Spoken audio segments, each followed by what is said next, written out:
हाथ लगाएं खंडे जी उधर के पहले कोने पे पानी बन जाएगी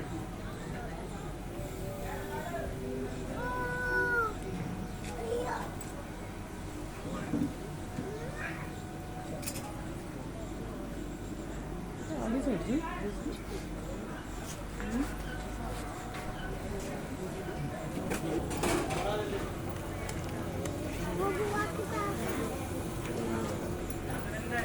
मेरा फोन कहाँ है डाल गया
संकल्प की बात की जाएगी तो दीक्षा दी तो बाबा साहब ने इतनी यातना झेली थी इतनी आप नहीं झेल सकते, इतने अपमान सहे थे आप नहीं सह सकते तो हमारी जान चली जाए लेकिन अपमान नहीं करेंगे तो इसकी बदौलत बाबा साहब ने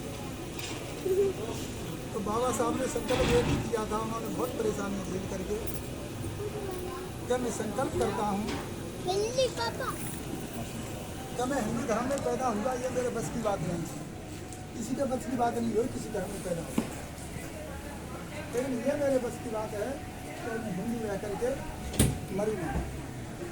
उन्होंने जो किया था वो करके दिखाया। सन 1956 में 14 अक्टूबर को नागपुर में उन्होंने दीक्षा ग्रहण कर दी बनते चंद्रमणि से। दीक्षा लेकर के उन्होंने कोई वैसे नहीं थे, बहुत वैज्ञानिक थे, बहुत विद्वान थे, तो उन्होंने 5 लाख लोगों को और दीक्षा दिलवाई दीक्षा लेकर के। और ये बहुत कहते नहीं कि धर्म को त्याग दिया, धर्म को कौन त्यागेगा हैं? जो धर्म है ही नहीं तो उसको कौन त्यागेगा? धर्म है तो कोई नहीं त्यागेगा, अगर धर्म है ही नहीं तो क्यों मानेंगे त्याग? अगर धर्म होता तो बाबा साहब को दीक्षा लेने की आवश्यकता नहीं है। अगर वो धर्म होता तो हमें 22 प्रतिभा लेने की आज कोई जरूरत नहीं होती। अगर वो धर्म होता तो हमें पंचशील की पालना की जरूरत नहीं होती। अगर धर्म होता तो बाबा साहब को बौद्ध धर्म में जाने की कोई जरूरत नहीं है, इसलिए उनको जाना पड़ा। तो तभी से हमारी ये कार्यक्रम चलते हैं, चाहे मंडल कोई भी संस्कार हो, सबसे पहले 3 पंचशील हम देते हैं और 3 पंचशील हमारा 3 शरण हमारी धर्म की विधि है और पंचशील अपने जीवन को अच्छा बनाने के लिए जो 5 शील दी हैं उस पर हम अमल करेंगे तो आगे बढ़ेंगे, अंधविश्वास से छूट जाएंगे, उनके जो बंधन में फंसे से उनसे हम निकल जाएंगे। जो वो कहते थे वो करना पड़ता था, लेकिन अब वो कहते वो हम नहीं करेंगे हैं। अब क्या करेंगे? जो बाबा साहब ने हमें संस्कार दिए हैं हम उसी को करेंगे। तो सबसे पहले आप लोग सर पर से ध्यान करेंगे, उसके बाद में आगे की दिखाएंगे।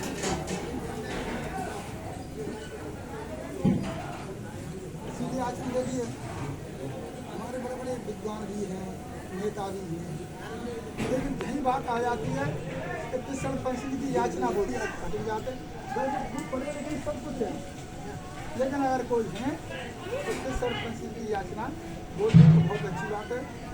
क्योंकि कोई चीज़ होती है, हम कहीं चीज़ लेने जाते हैं तो मांगी जाती है, कभी तो दी जाती है? तो आप मांगेंगे तो दी जाएगी। तो मेरा ख्याल है जो आनंदपुर के शांति में आए हुए हैं और वो याचना बोलने को बहुत अच्छी बात है। खड़े होकर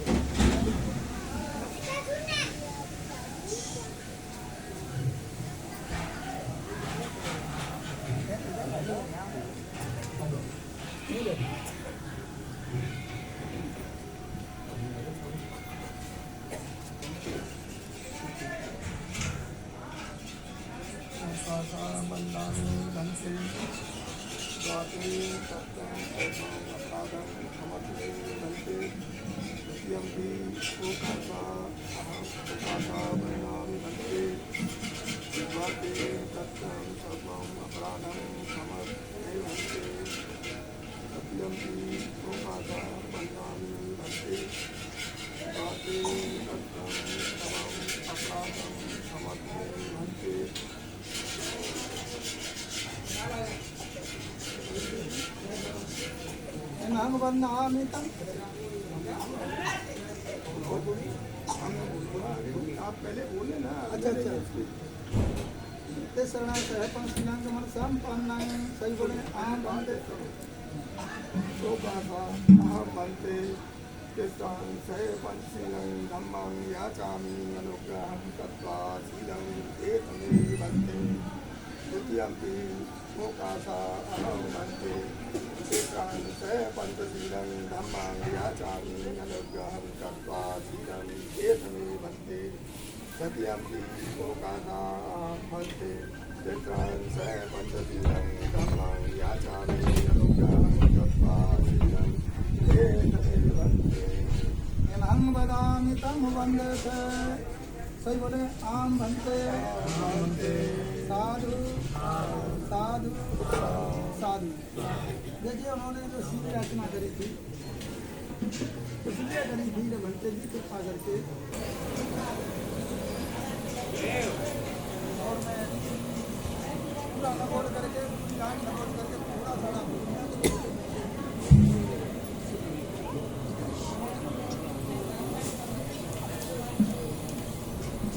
नमो तस्य भगवतो अरहतो सम्मा संबुद्धस्य नमो तस्य भगवतो अरहतो सम्मा संबुद्धस्य नमो तस्य भगवतो अरहतो सम्मा संबुद्धस्य बुद्धं शरणं गच्छामि धम्मं शरणं गच्छामि संघं शरणं गच्छामि द्वितीयंपि बुद्धं शरणं गच्छामि धम्मं शरणं गच्छामि संघं शरणं गच्छामि तृतीयंपि बुद्धं शरणं गच्छामि धम्मं शरणं गच्छामि संघं शरणं गच्छामि शरणगमन संपन्नं पाणातिपाता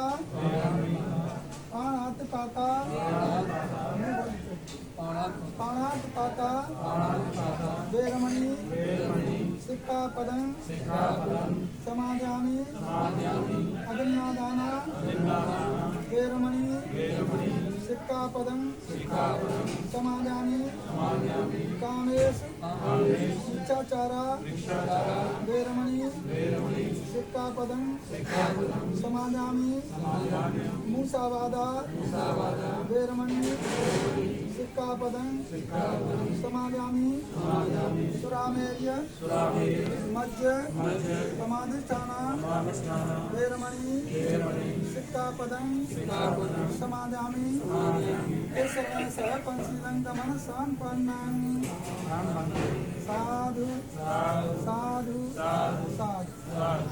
देखिए पहले जो हमारे यहाँ कार्यक्रम करने आते थे, हवन करते थे, कुछ भी करते थे, तो वो संस्कृत में बोल कर आपको हिंदी में नहीं बताते थे कि इसका हिंदी का ये अर्थ है। आज हमने पाली भाषा में आपको फिर सरपंच ने दिया है, लेकिन हम ऐसे छोड़ दिए हैं, पालवी बोल करके छोड़ दें तो समझने में पढ़े लिखे तो समझ में आएंगे तो ऐसे इसका अर्थ ये है, लेकिन सब नहीं समझ पाएंगे तो हमें इसका अनुवाद करेंगे हिंदी में। तो सबसे पहले आपने नमो तस्य भगवतो अरहतो सम्मा संबुद्धः, इसका अर्थ है उन अरहत सम्यक संबुद्ध को हम नमस्कार करते हैं। बुद्ध को नमस्कार करते हैं, सिद्धार्थ को नहीं। जैसे और जन्म से भगवान है, लेकिन सिद्धार्थ जन्म से भगवान नहीं हुए थे, बहुत सबको पहले ही थे, लेकिन तपस्या बहुत करी तब जाकर के अरहत सम्यक संबुद्ध प्राप्त हुए। तो उनके लिए हम नमस्कार करते हैं। दूसरे में हम उनकी शरण में जाते हैं, 3 शरण हैं। आप उनकी शरण में जाओगे तो आप बौद्ध बन सकते हैं, 3 शरण में नहीं जाओगे तो बौद्ध नहीं बन सकते। पहली शरण है बुद्धं शरणं गच्छामि, हम बुद्ध की आकर शरण क्यों जाते हैं? हम ही नहीं जाते हैं, दुनिया के देश में सब बुद्ध की शरण जाते हैं। किसी की न ईश्वर की, न परमात्मा की, न देव की, न देवता की, न विष्णु की, न किसी की शरण में नहीं जाते। किसकी शरण जाते हैं? बुद्ध की शरण जाते हैं। बुद्ध एक ज्ञान है, बुद्ध एक मार्ग है, बुद्ध एक खोज है और बुद्ध एक विज्ञान है। आप उसकी खोज में जाते हैं तभी तो हर चीज नई बन करके तैयार होती है। इसीलिए हम बुद्ध की शरण में जाते हैं कि उच्चतम ज्ञान की प्राप्ति के लिए हम बुद्ध की शरण में जाते हैं। फिर कहा है दूसरे में धम्मं शरणं गच्छामि, धम्म कहते हैं पाली में, धर्म कहते हैं। तो हम उनकी शरण में जाते हैं तो उससे हमें क्या लाभ हो रहा है? धार्मिक काम करेंगे, अच्छे कार्य करेंगे, अहित का किसी के अहित का काम नहीं करेंगे, मानवता का काम करेंगे। तो उससे हमें क्या लाभ मिलेगा कि दुखों से तो मुक्त हो जाएंगे और परम सुख की प्राप्ति के लिए हम धर्म की शरण में जाते हैं। तीसरा संगम शरण गच्छामि, हमारा संग भी अच्छा होना चाहिए, विद्वानों का संग होना चाहिए, अच्छे लोगों का संग होना चाहिए, लेकिन एक संग में होना चाहिए जिनका मूर्खों की संगत कभी भी नहीं होनी। तुम कितने विद्वान हो जाओ, अगर तुम मूर्खों की संगत में चले गए तो तुम तो मूर्ख बन सकते हो, उनमें से एक भी विद्वान नहीं बन सकता। इसीलिए हम मूर्खों की संगत से क्या करें? तो 3 शरण हैं। उसके बाद में 5 मापदंड हैं। 90 तुले, ना 6 हो सकते हैं, ना 4 हो सकते हैं, वो 5 ही रहेंगे। अगर 5 में से एक भी आप तोड़ के देख लें, जबरदस्ती तोड़ के देख लें कि मैं इसको नहीं मानूंगा, इसको करूंगा, तो ये जेल बनी हुई है। जेल कहीं आकाश में नहीं बनी है, नरक स्वर्ग ऊपर नहीं है, अदालत ऊपर नहीं है, जज और कोई भी वकील ऊपर नहीं है, सब है तो यही है। जैसा हम कर्म करेंगे वैसा फल का हमको परिणाम अवश्य मिलेगा, उसे कोई भी रोक नहीं सकता। तो पहला चीज दिया कि प्राणाद पाता वेरमणि सिक्का पदम समाधान। मैं किसी प्राणी की, छोटा हो बड़ा हो, किसी प्राणी की अकार अहिंसा नहीं करता। लेकिन ऐसा ही हुआ था पहले कि हमारे लोग किसी की हिंसा नहीं करते थे, कि हमें मार जाते थे, लेकिन हमारे लोग किसी हत्या नहीं करते थे। तो भिक्षुओं के सर कदम कर दिए, शरीर नदी में भाग दिए, शरीर नदी उसका नाम शरीर नदी पड़ गया, उसका नाम शरीर नदी पड़ गया, इसीलिए पड़ा था। तो उसमें से शील का परिवर्तन कर दिया है, यही परिवर्तन कर दिया कि किसी की अकार हिंसा न करना, और कारण है तो उसको बदलना भी मत। जैसे हम बैठे हुए हम कुछ नहीं करते हैं, किसी के साथ में अच्छा ही करते हैं, लेकिन हमें कोई अगर मारने आता है तो मेरे पास भी हथियार है तो मार सकता हूँ, लेकिन अकार तो नहीं। इसका कारण हुआ ना कि मैं किसी की हिंसा करने नहीं है, मेरे हिंसा करने आ जाए तो उसको छूट अकार हिंसा किसी की नहीं। ये पहला सील है। दूसरा सील है अदिन्ना दाना बेरबड़ी सिक्का पतंग समाना। तथागत बुद्ध ने कहा था, हे मनुष्य किसी की चोरी मत करना।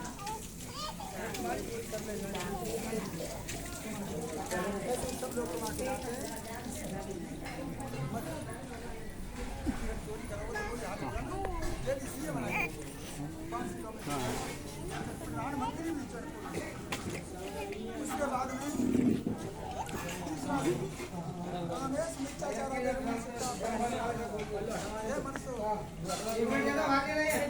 अपनी नजर से कामातुर होकर के बहन बेटी की तरफ देखना, लेकिन देखो ऐसी जैसी देखो तुमने कोई दोष नहीं, जैसी देखो वैसी देखो, लेकिन सब्जेक्ट असल जैसे देखें ऐसे ही देखें कि मेरे भी परिवार में एक परिवार है, जैसे अपने परिवार में देखता हूँ ऐसे ही इनको परिवार से देखता हूँ।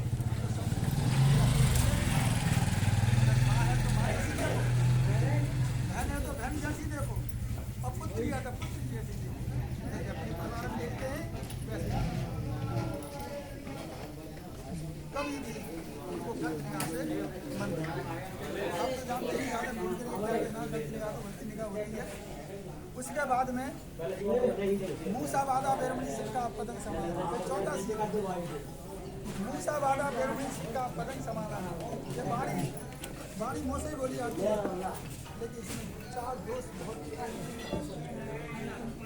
पहला दोष होता है वाणी में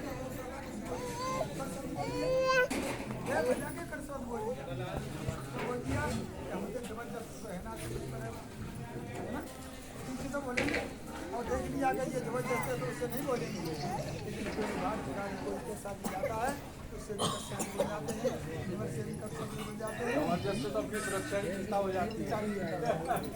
इसीलिए किसी से कष्टबद्ध मत बोलो। अगर कष्टबद्ध बोलो तो होता है कि शरीर का नहीं है, आवाज गाड़ी का। दूसरा दोष होता है झूठ बोलना। अरे झूठ बोलना तो कोई ऐसी बात हो, किसी का भला होता हो, किसी की जान बचती हो, माँ आप झूठ बोल जाइए, माँ आप झूठ बोल जाइए, पल पल में झूठ, नहीं बात में और नहीं झूठ बोले गए। तो ऐसा भी बार बार में। तीसरा वाणी का दोष होता है चुगली करना। घर में फसाद क्यों बढ़ जाती है, सासू में लड़ाई क्यों होती है, भाई भाइयों में लड़ाई क्यों होती है, चुगली से भी हमारे घर में चुगली से रिश्तेदार से टूट जाती है। यानी चुगली बहुत खराब है।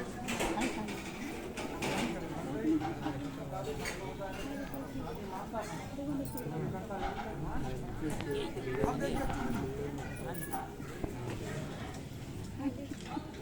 तथागत बुद्ध ने कहा था कि हे मनुष्यो ऐसा सच भी मत बोलना जिसमें कोई शंका हो,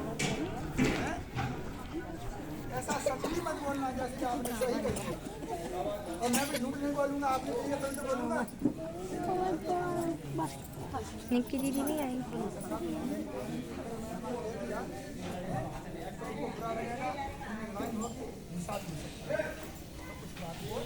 सच भी मत बोलो, उसको अपने आप अपने पास ही रखें। ऐसा सच मत बोलो जिसमें कोई शंका उपजाई हो जाती है, तो मैंने कहूँगा ऐसा सच मत बोलो जिसमें कोई। चौथा वाणी का दोष होता है जो बैठ जाते हैं, चाहे उपासक बोर्ड में बैठ जाए, बेकार की बातें करते रहेंगे, गाली गलौज करते रहेंगे, आप सही में मजाक करते रहेंगे, लेकिन इसका कोई महत्व नहीं। तो आप सही में फिर क्या कहेंगे, अरे आप बेकार की बकवास करते हैं, ये तो कहते हैं। तो उसको भी हम, वो हमारी वाणी बकवास में आती है, और बकवास का कोई महत्व नहीं होता, तो किसी के काम में नहीं आता। तो ये 4 दोष वाणी के हो जाते हैं। लेकिन तथागत बुद्ध ने कहा था, हे मनसो श्रामेर मत कमांड जाना मेरे में सिक्का पतंग समाना। कच्ची पक्की शराब, मादक द्रव्य और नशीले पदार्थों से हमेशा इससे भयभीत रहना। आजकल लोग इससे भयभीत हैं, अच्छे कर्म से तो भयभीत हो जाते हैं, अगर ये कोई धार्मिक बात हो रही है तो इससे तो भयभीत हैं। अरे हम क्या करेंगे,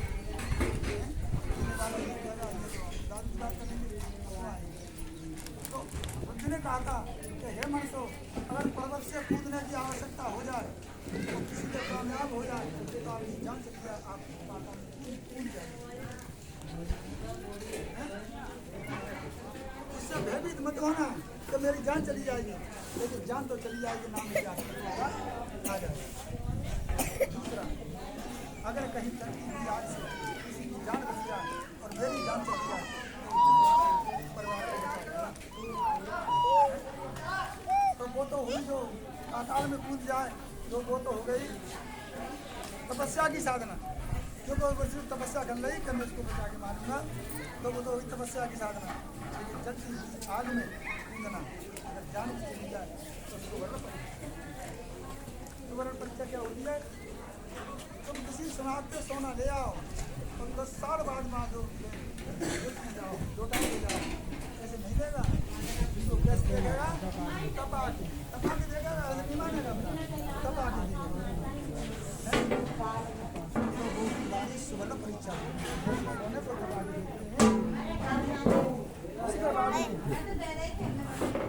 है मनसो। अगर शेर कहीं मिल जाए, किसी की जान को हावी हो जाए तो उसमें आप घट जाना, उसकी जान बचा देना।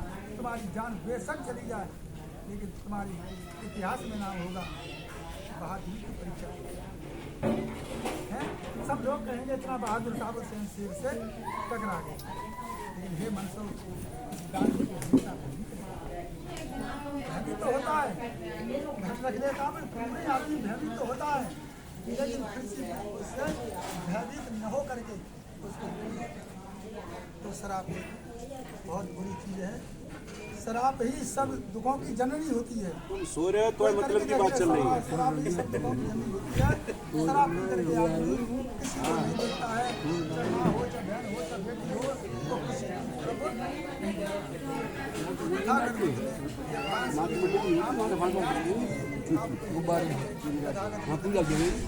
अपनाना पन्ना बनाना ये सब हैं तो वो उसके हमारे दिमागों को नहीं। तो सभी बोलेंगे साधु साधु साधु साधु साधु। अब देखिए मैंने आपके सरकार से बता दिए। अब जो अष्टांगिक मार्ग हो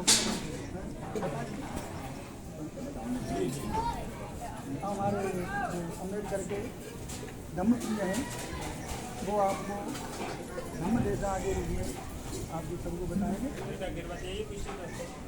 और आप अच्छी तरह से सुने। आज हम लोग यहाँ एकत्रित हुए हैं। हमारे बीच में हुआ 14 अक्टूबर को कि तथागत बुद्ध के धम्म को खुद सत्य बाबा साहब डॉक्टर अम्बेडकर ने लाखों अनुयायियों के साथ नागपुर में बुद्ध धम्म अपनाया। कब अपनाया? 14 अक्टूबर सन 56 की बात है। ये 14 अक्टूबर 22 में 14 अक्टूबर 22 में एक महापरिनिर्वाण हुआ है। वो 14 अक्टूबर 56 में बहुत संत बाबा साहब डॉक्टर अम्बेडकर ने तथागत बुद्ध का धम्म तो आज मैं यहाँ पर ये कहना चाहूँगा कि श्रद्धेय महर्षि जी के पुत्र हम बड़े ही होंगे हेमंत जी और उनके और भाई लोग, परिवार के लोग और रिश्तेदारों ने और इस गाँव वालों ने इतना अच्छी तरह से यहाँ कार्यक्रम रखा है। क्या कार्यक्रम रखा है? और सिंह जी को श्रद्धांजलि अर्पित का कार्यक्रम रखा है। तो ये जो है गुप्त से कार्यक्रम हो रहा है। ये बहुत ही अनुकरणीय, बहुत ही अच्छी बात है क्योंकि अब तक के जीवन में हमारे सबसे ज़्यादा लोग हैं वो ब्राह्मणवादी मनोवादी व्यवस्था के अनुसार अपना जो है कार्यक्रम कराते रहे हैं, ब्राह्मण को बुलाकर के कराते रहे हैं और वो जैसा कहता रहा है, चाहे भले ही वो मतलब पढ़ा लिखा नहीं है और पढ़े लिखे लोगों को जैसे कहलवाता रहा है वैसे ही कहलवाता रहा है और वो मानते रहे हैं हमारे लोग। तो इन्होंने एक अच्छा नया कार्य किया है हेमंत जी और इनके परिवार वालों ने कि सब अपने क्या हो रहा है रवि? संस्कार कराएंगे और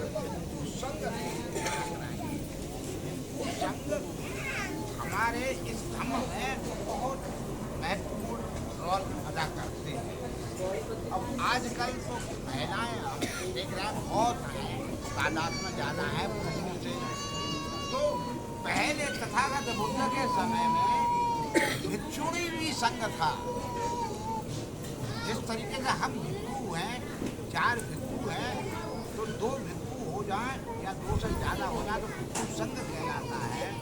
ऐसे ही महिलाएं भी प्रवज्जा लेकर के तथागत बुद्ध के धर्म का प्रवज्जा लेकर के प्रवज्जा लेकर के उन भिक्षुणी बन, और उस समय संघ भी चलता था। और एक संघ जो है उपासक उपासिकाओं का, जैसे आप जो है जितने जो ये हेमंत वगैरह ये सभी लोग हैं यहाँ पर बैठे हुए, जितने पुरुष हैं उपासक, या लड़का है वो उपासक कहलाते हैं, लड़कियां हैं या महिला हैं वो उपासक कहलाते हैं, उपासिका कहलाती हैं, वो उपासिका कहलाती हैं। महिलाएं और लड़कियां उपासिका और पुरुष और लड़के उपासक। तो इनका भी तथागत बुद्ध के समय में इनका भी संघ था। कहने का मतलब 3 संघ थे, संघ, जुड़ी संघ, उपासक उपासिका।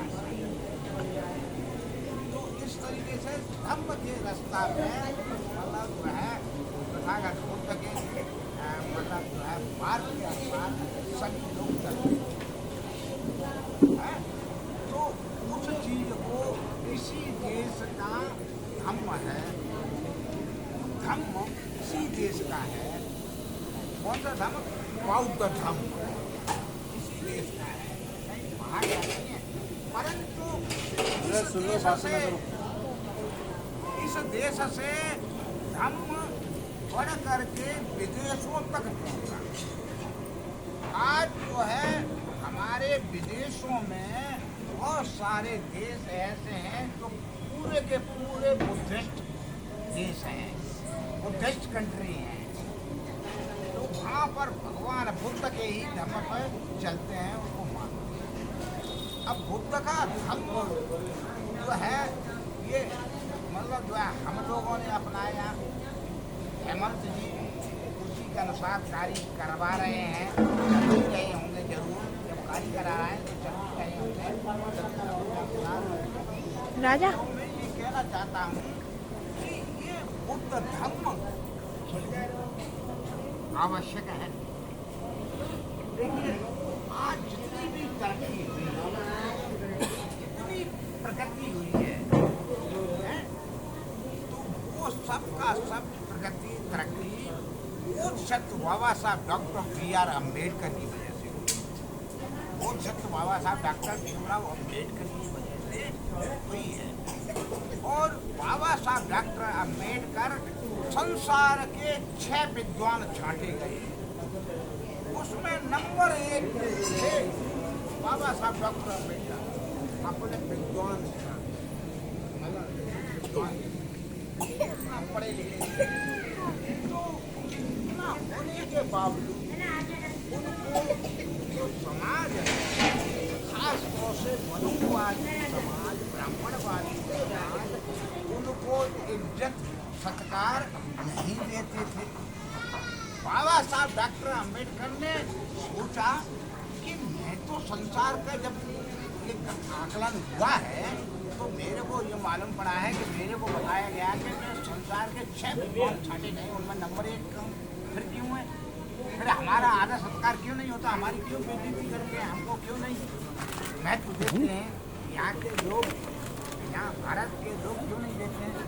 तो बाबा साहब डॉक्टर अम्बेडकर ने यहाँ पर जितने भी धर्म थे, खासतौर से हिंदू धर्म, उनको खूब पढ़ा, अच्छी तरीके से पढ़ा।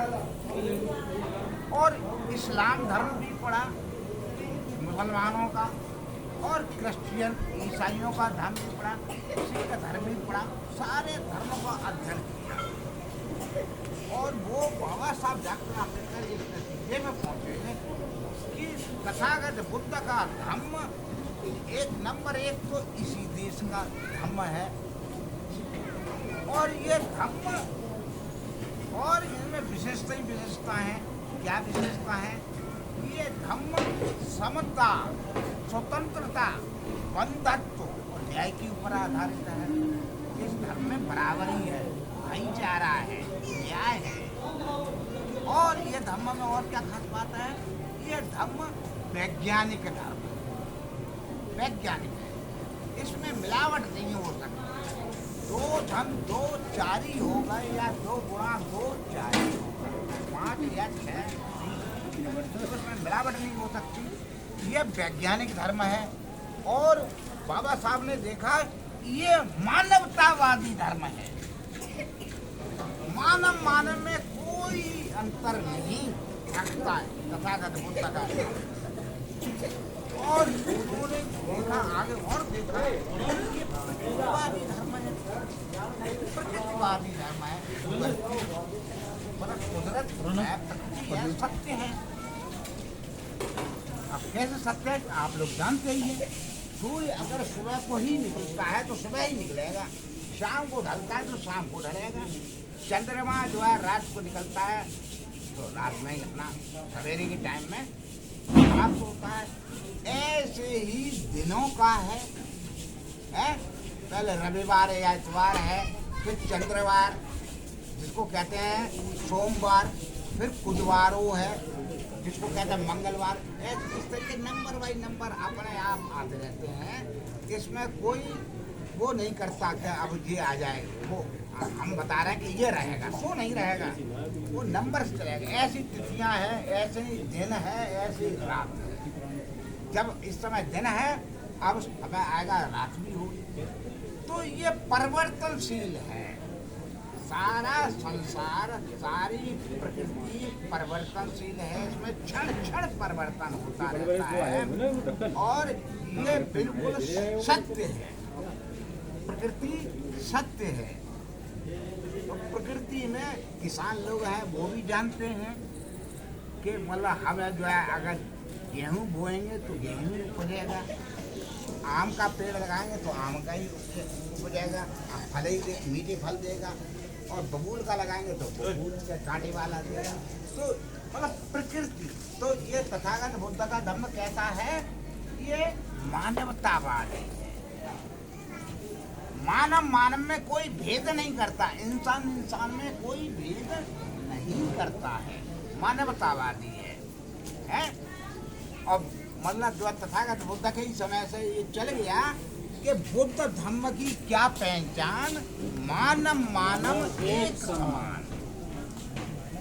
तो ये जो प्रकृतिवादी धर्म है, वैज्ञानिक धर्म है, और समता, स्वतंत्रता, बंधुत्व, न्याय के ऊपर आधारित धर्म है, मानवतावादी धर्म है। तो इस तरीके का धर्म है। तो इसको बाबा साहब डॉक्टर अम्बेडकर ने 14 अक्टूबर 1956 में नागपुर में अपनाया, लाखों अपने साथियों के साथ में। और उनको सबको कहा कि आप लोग भी अपनाओ, आप लोग भी अपनाओ। यही धर्म, इसमें भेदभाव नहीं है। इस धर्म में, बुद्ध के धर्म में जिसके आधार पर यह कार्यक्रम हो रहा है, इस धर्म में कोई भेदभाव नहीं है, कोई ऊंच नीच नहीं है, कोई छुआछात नहीं है। तो ये धर्म बहुत ही उत्तम धर्म है। बाबा साहब डॉक्टर अम्बेडकर ने अपनाया था, तो बाबा साहब डॉक्टर अम्बेडकर को ये भी ज्ञान था, क्योंकि वो विद्वान थे, कि आगे चल करके हमारे लोग जहाँ पर 5-6 लाख लोग तो धर्म को अपना रहे हैं, परंतु ये मतलब जो है मतलब इससे दूर भी हट सकते हैं। तो मतलब उन्होंने, बाबा साहब ने सोचा कि हमारे लोग भोले हैं। आपने कही आपकी बात मान ली, इन्होंने कही इनकी बात मान ली। यानी कहने का मतलब बाबा साहब को ये मालूम था कि ये जो है हमारे लोग, अभी तो इन्होंने माना है, धर्म को माना है, फिर बाद में जो है ये बदल भी सकते हैं। जो धरना चल रहा है वैसे ही चलते रह सकते हैं। तो इसलिए बाबा साहब डॉक्टर अम्बेडकर ने सभी लोगों को दीक्षा खुद ली। चंद्रमणि बनते जी के महाथेरा थे, बड़े बनते थे उनसे, और अपने 5-6 लाख अनुयायियों को धम्म दीक्षा दी।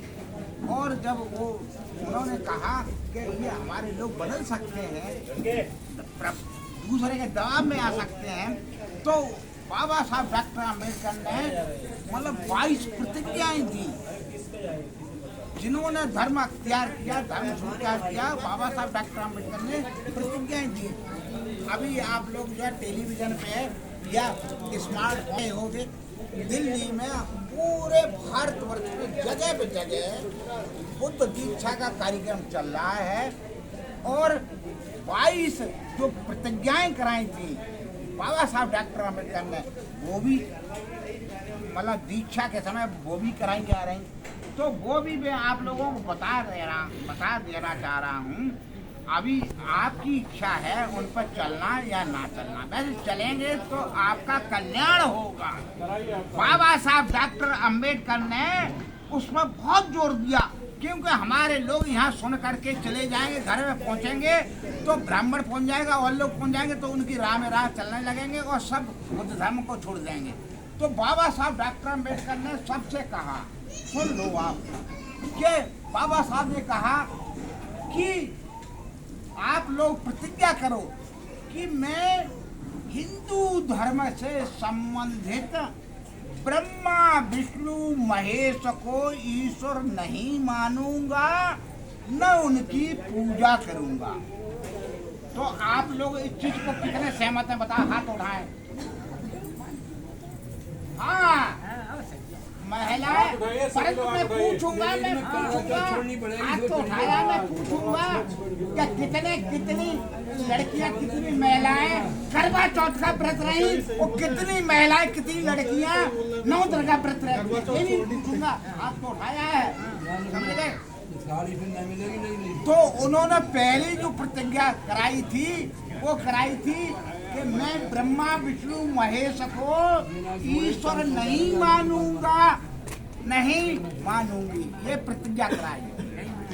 नहीं मानूंगी, नहीं मानूंगा। का का मतलब जो है पुरुष लड़का, और की का मतलब महिला और लड़की।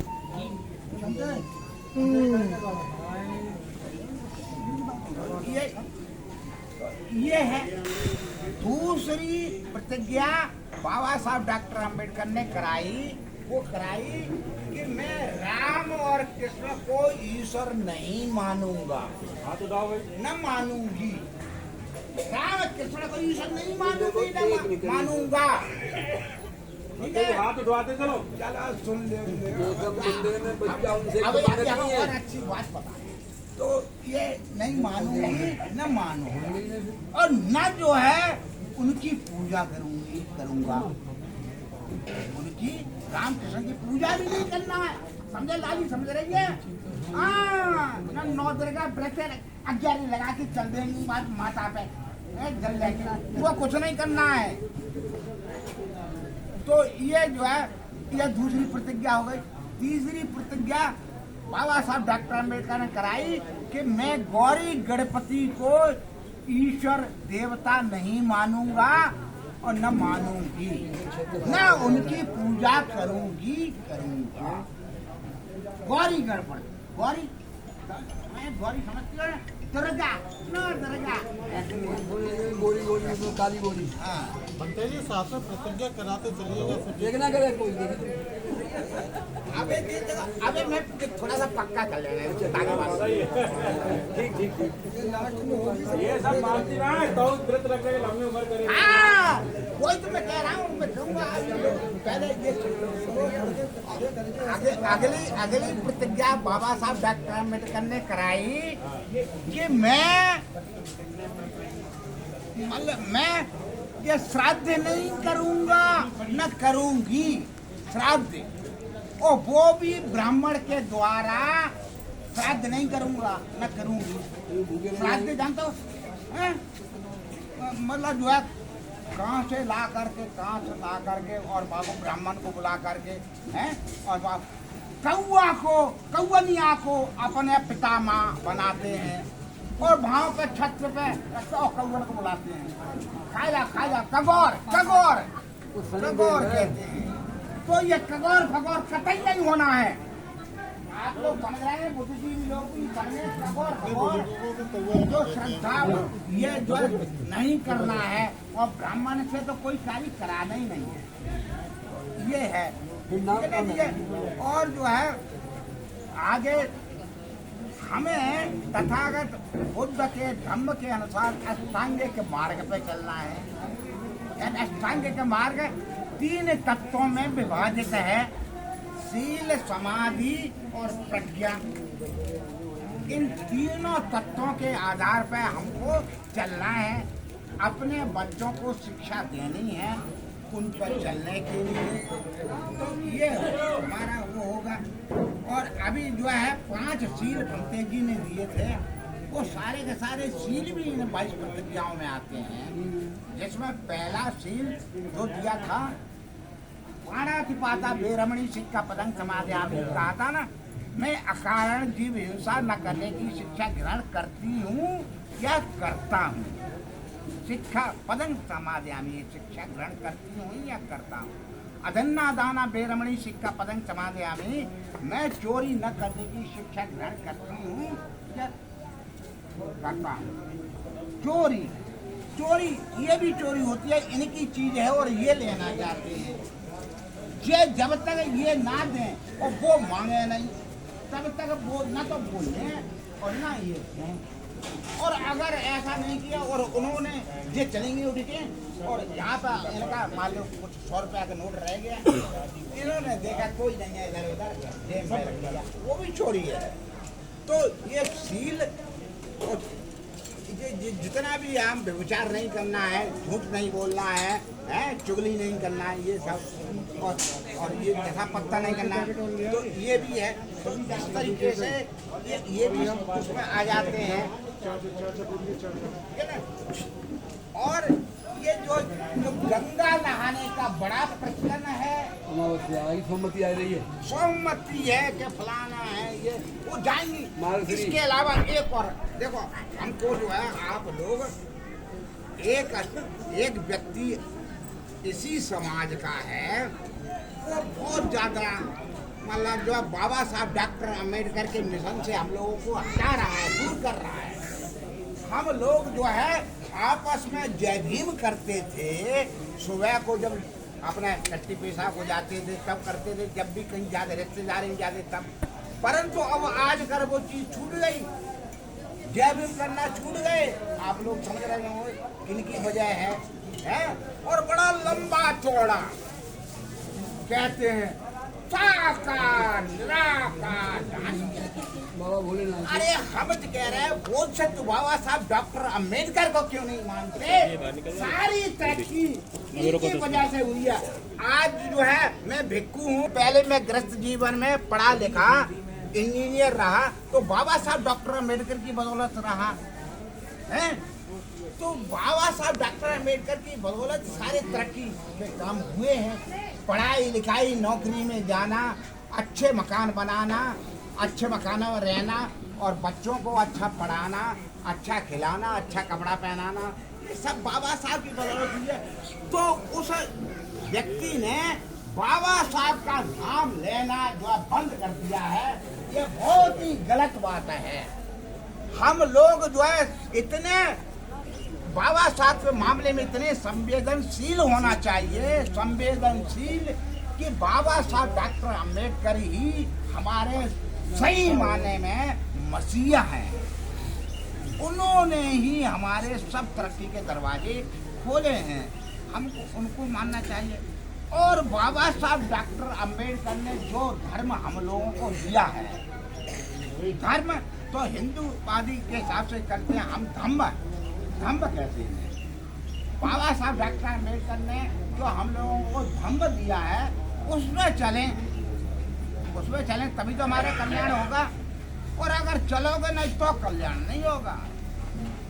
भगवान बुद्ध ने भी कहा कि मैं जो है मार्गदाता हूँ, मैं रास्ता बता सकता हूँ कि भाई ये रास्ता अच्छा है, इस रास्ते में चलो, आपका कल्याण होगा, आपका मंगल होगा, आपकी तरक्की होगी। और ये रास्ता खराब है, इस रास्ते में चलोगे तो तुम्हारा कल्याण नहीं होगा, मंगल नहीं होगा। तो ये जो है भगवान बुद्ध जो है उन्होंने ही कहा है कि आपको चलना पड़ेगा मार्ग पे, धर्म पे, तभी कल्याण होगा। तो बाबा साहब डॉक्टर अम्बेडकर को सब लोग अच्छी तरीके से मानोगे? लड़कियां पढ़ने वाली मानेंगी कि नहीं बाबा साहब को? है बेटी? हाँ मानना। हाँ ये अरे देखो आप बहुत अच्छी हैं, आप बहुत अच्छी हैं। हाँ हाँ बहुत अच्छा, अरे आप बहुत अच्छी हैं। हाँ चलो बहुत बढ़िया। नमस्ते। तो इस तरीके से तो मैं ये आपसे कह रहा हूँ कि इन बातों को ध्यान रखो। अब जो है यहाँ के यानी इनके हेमंत जी के दादाजी यानी बाबा जी ने भी आप लोगों को इस राह पर चलने के लिए जरूर कहा है, ऐसा मुझे मालूम हुआ है। और हेमंत के पिताजी भी चले हैं और अब हेमंत भी चले और सब लोग चले। कहाँ पर कौन से रास्ता चले? बाबा साहब डॉक्टर अम्बेडकर के बताए रास्ता पे, भगवान बुद्ध के धम्म पर चले। ठीक है ना? इस तरीके से तो मैं यही इतना धम्म देशना में बाबा साहब डॉक्टर अम्बेडकर की बातों को ही बताना चाह रहा हूँ। और एक बात जरूर मैं कहूँगा, क्योंकि ये मोहर सिंह जी मतलब उम्र पा करके वृद्ध होकर के ये परिनिभूत हुए हैं। तो मैं खास तौर से पानी पीना। बुजुर्गों को, चाहे बुजुर्ग महिला हो या आप हैं या और हैं, चाहे बुजुर्ग महिला हो, एक बात मैं थोड़ा सा ये तो वैसी बात बताई हमने कि इनके आधार पर चलना है, ये अच्छा है, ये सब एक बात नहीं है। और इसमें समता है, स्वतंत्रता, बंधन, न्याय है और मानवतावादी धर्म है। मानव एक समान बताता है ना, प्रकृतिवादी है, वैज्ञानिक है। अब एक बात नहीं हम हैं या कोई भी है जो पैदा हुआ है वो एक समय पे यहाँ पर अवश्य मृत्यु को प्राप्त होता है। जन्म लिया है तो मृत्यु भी है, जन्म ये कभी से मालूम था। तो मैं तो ये कहूँगा क्या इन्होंने मोहर सिंह जी के पिता है ना गिरवर लाल जी ने, इन्होंने अच्छे काम किए, इनको याद किया जा रहा है। ऐसे ही आप लोग भी इस मौके पे इनको श्रद्धांजलि सही रूप से देनी है मोहर सिंह जी को। तो ये करना है कि हम अब जो भी शेष जीवन रहा है उसमें अच्छे कर्म करें। अच्छे कर्म का मतलब दूसरे लोगों की अगर सहायता हम कर सकते हैं तो सहायता करें, हैं? तन से, मन से, धन से, जैसे कर सकते हैं वैसे सहायता करें। एक दूसरे के साथ में अच्छा व्यवहार करें, हैं? सब अच्छा रहेगा। और क्योंकि एक ने एक दिन नापैद होना है तो इस मामले में एक छोटा सा मैं एक किस्सा कहता है पापा कि एक गुरु थे हम जैसे, उन्होंने अपने चेला को भेजा बाजार के लिए कि भाई तुम ये सौदा ले आओ। और बाजार ज़्यादा दूर नहीं था, 15 मिनट में चला जाता, 15 मिनट में आ जाता, 15 मिनट सौदा ले लेता, पौन घंटे में आ जाता लौट करके। और वो जब जो नहीं आया पौन घंटे में तो गुरु को चिंता हुई कि अरे चेला अभी तक नहीं आया।